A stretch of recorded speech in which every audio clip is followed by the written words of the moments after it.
I wonder which has more effect on our creativity, whether we're in pain, feeling dark and tortured, or whether we're in pleasure, feeling light and joyful. Do you remember that 80s glam heavy metal band Twisted Sister? The lead singer and songwriter, Dee Snider, had said something very interesting once about a creative block that he went through. I'm not going to make any comment on that. Snider had written a lot of songs while feeling some level of suffering. After a massive success, though, there was a turning point in the music where it just didn't relate to their core audience anymore. In an interview with Dee Snider, he said that he was trying to write another song about feeling angry and wanting to rebel. I'm paraphrasing here, but at the moment he looked around him, he was sitting on a yacht with his beautiful wife, just living in this full lap of luxury, and he was very, very happy. And he just couldn't write about the pain. Now, maybe that's unique to a certain form of art, like heavy metal music, for example, doesn't typically present as happy. But there are many artists that go through something similar. They're prolific in their creativity while going through suffering. The art itself doesn't have to be about pain. The creative output is the result of a cathartic experience where pain is transformed into beauty. Comedians like Robin Williams, Louis Anderson, Russell Brand, Sarah Silverman, creating cutting-edge comedy while suffering through isolation, self-deprecation, depression. Filmmakers burdened with psychological disorders, crippling self-doubt, yet bringing to life these beacons of creative inspiration. Fine artists, writers, musicians, actors. I mean, there's probably a scrapbooker out there who has trouble getting up each day and just facing life. It goes across the board. So much art that we revere in life has been made from a place of turmoil, pain, darkness. So the question is, are we more creative when we're creating from our tortured psyche?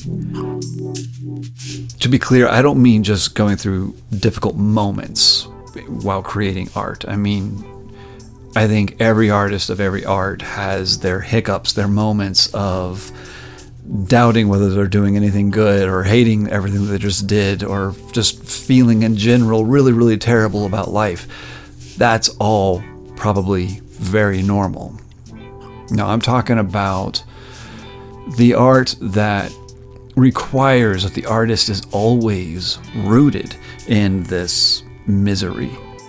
Now, maybe the easy argument is that the artist isn't actually choosing this. Van Gogh didn't have to remind himself to brood each day. I mean, he was just this way, right?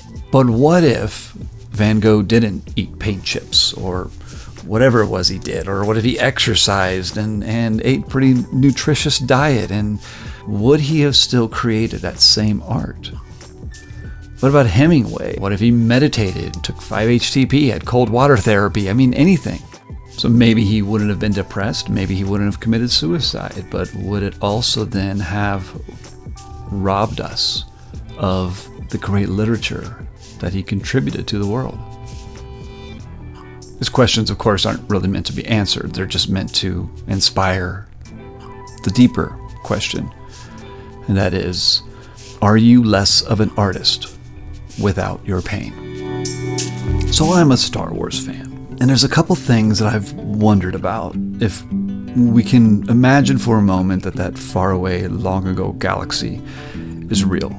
First, did Darth Vader ever take vacations? And if he did, like what would it be? Would he sit poolside wearing like Bermuda shorts with his robot legs sticking out?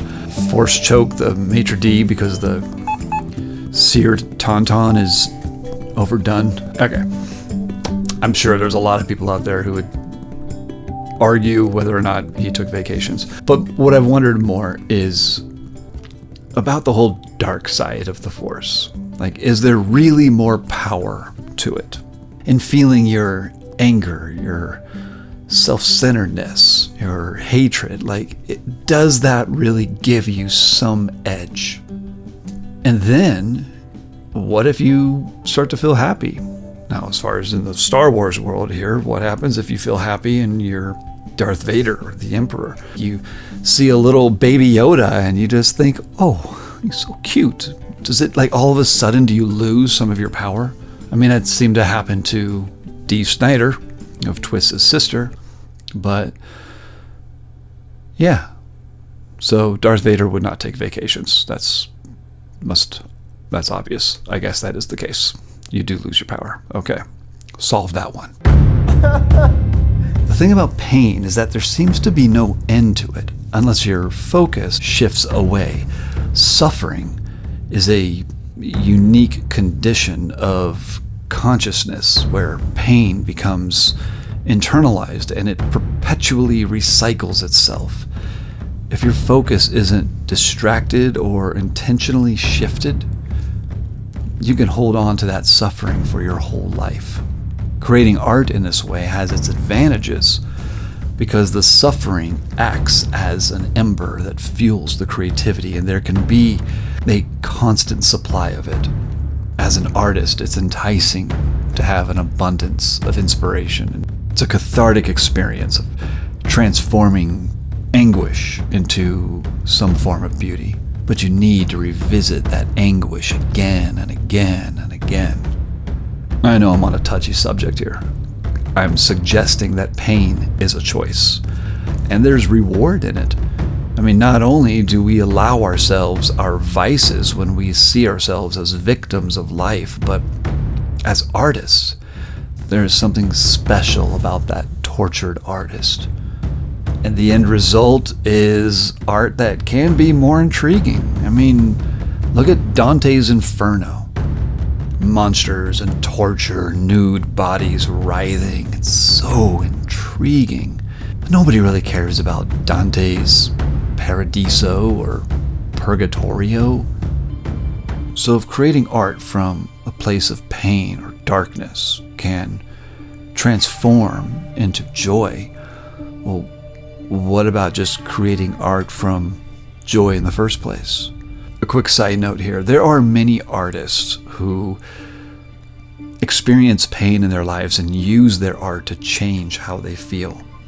This is a different thing. Take Duke Ellington, for example, experiencing a life of tremendous pain through bigotry and was able to create some of the most precious art ever. I don't think that art depended on his pain.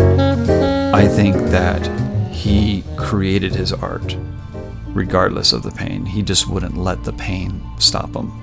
Now, what about artists who create directly from a joyful life?